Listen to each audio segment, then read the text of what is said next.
Refined oil की cold press oil, नक्की कुठले तेल खावे? आपल्या शरीरासाठी नक्की कुठले तेल चांगले आहे? नमस्कार, मी डॉक्टर सुरेखा ढोंबरे. आज तुम्हाला सांगणार आहे की नेमके आपण कुठले तेल आपल्या रोजच्या आहारात समाविष्ट करायला हवे. डाएटचे पेशंट पाहताना बऱ्याचदा हा प्रश्न उभा राहतो आणि म्हणूनच मी रिफाईंड ऑइल कसे बनते आणि कोल्ड प्रेस ऑइल कसे बनते ह्याच्यावरती एक व्हिडिओ बनवायचा ठरवला. बाजारामध्ये बरीच तेल मिळतात, पण त्याच्यामध्ये नेमकं कुठलं रिफाईंड ऑइल खावायला हवं की कोल्ड प्रेस ऑइल खायला हवं हे आज आपण ठरवूयात. रिफाईंड ऑइल हे बऱ्याच प्रक्रियेमधून बनवलेले असते, अति उच्च दाबाच्या हीटवरती बनवलेले असते आणि कोल्ड प्रेस ऑइल हे कमीत कमी हीट देऊन बनवलेले असते.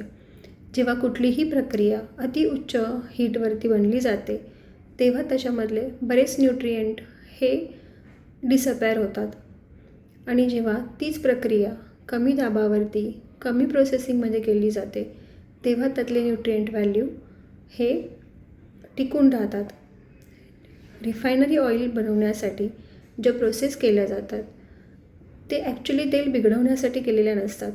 त्याचा रंग, त्याचा स्मेल, त्याच्यानंतर त्याचे शेल्फ लाईफ वाढवण्यासाठी ह्या प्रक्रिया केल्या जातात, लाईक डिगमिंग, न्यूट्रलायझेशन, ब्लिचिंग. बट ह्याच्यामुळे होतं काय माहिती आहे का? ह्याच्यामुळे आहे ना, तेलाची जी अँटीऑक्सिडंट लेवल्स असतात, पॉलिफेनॉल्स असतात, त्या मात्रा कमी होऊन जातात आणि मग ते तेल आपल्याला तेवढं उपयुक्त राहत नाही. आता आपण रिफाईंड ऑइल प्रोसेस कसं होतं ना ते बघूयात. सर्वात पहिल्यांदा रिफाईंड ऑइल तयार कसं केलं जातं, तर बियांमधून तेल काढल्यानंतर ते अनेक औद्योगिक प्रक्रियातून जातं. पहिली प्रक्रिया असते डिगमिंग. या प्रक्रियेमध्ये तेलातील गम्स, फॉस्फोलिपिड्स आणि काही अशुद्धी काढून टाकल्या जातात. त्यानंतर असतं न्यूट्रलायझेशन, म्हणजेच यामध्ये फ्री फॅटी ॲसिड्स कमी केले जातात जेणेकरून तेल अधिक स्थिर राहू शकेल. पुढचा टप्पा असतो ब्लिचिंग. या प्रक्रियेमध्ये विशेष फिल्ट्रेशन वापरून तेलाचा रंग अधिक हलका आणि एकसारखा बनवला जातो. त्यानंतर येतं डिओडोरायझेशन. या टप्प्यात उच्च तापमानात आणि स्टीम वापरून तेलाचा नैसर्गिक वास काढून टाकला जातो. या सर्व प्रक्रियांचा उद्देश तेल अधिक स्वच्छ, गंधरहित आणि जास्त काळ टिकवणारे बनवणे हाच असतो. मात्र या एक्सटेन्सिव्ह प्रोसेसिंगमुळे काही नैसर्गिक अँटीऑक्सिडंट, पॉलिफेनॉल्स, फायटोस्टेरॉल्स आणि व्हिटॅमिन ईचे प्रमाण कमी होऊ शकते आणि म्हणून तेलाची उपयुक्तता आपल्या बॉडीसाठी जी असते ती कमी होऊन जाते.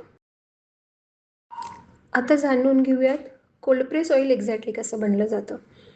कोल्ड प्रेस ऑइल बनवताना उत्तम दर्जाच्या बियाण्यांची निवड होते. त्यानंतर निवडक दर्जाचे बियाणे स्वच्छ केले जातात.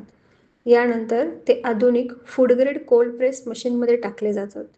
या मशीनमध्ये नियंत्रित आणि कमी तापमानावर दाब देऊन तेल काढले जाते. या प्रक्रियेमध्ये अत्यंत उच्च तापमानाचा वापर केला जात नाही, म्हणून तेलाचा नैसर्गिक रंग, सुगंध आणि चव टिकून राहण्यास मदत होते. तेल काढल्यानंतर ते फिल्टर केले जाते. त्यानंतर गुणवत्ता तपासणी करून स्वच्छ आणि हायजेनिक वातावरणात ते बॉटलमध्ये किंवा टीनमध्ये भरले जाते. तुम्हाला माहिती आहे का, बेस्ट कोल्ड प्रेस ऑइल हे का महत्त्वाचे आहे? कारण ह्याचे ओनर स्वतः मार्केटमध्ये जाऊन अति उत्तम दर्जाचे तेल बियाणे घेऊन येतात. त्यानंतर ते स्वतः क्लीन केअर करतात आणि त्याच्यानंतर कोल्ड प्रेस ऑइल मशीनमध्ये टाकून अति कमी दाबावरती त्याचे ऑइल काढले जाते. त्याचे ऑइल काढल्यानंतर ते तेवढ्याच हायजेनिक पद्धतीने फिल्टर केले जाते आणि पॅक पण केले जाते. म्हणूनच ह्या तेलाची रंग, गंध आणि चव टिकून राहते.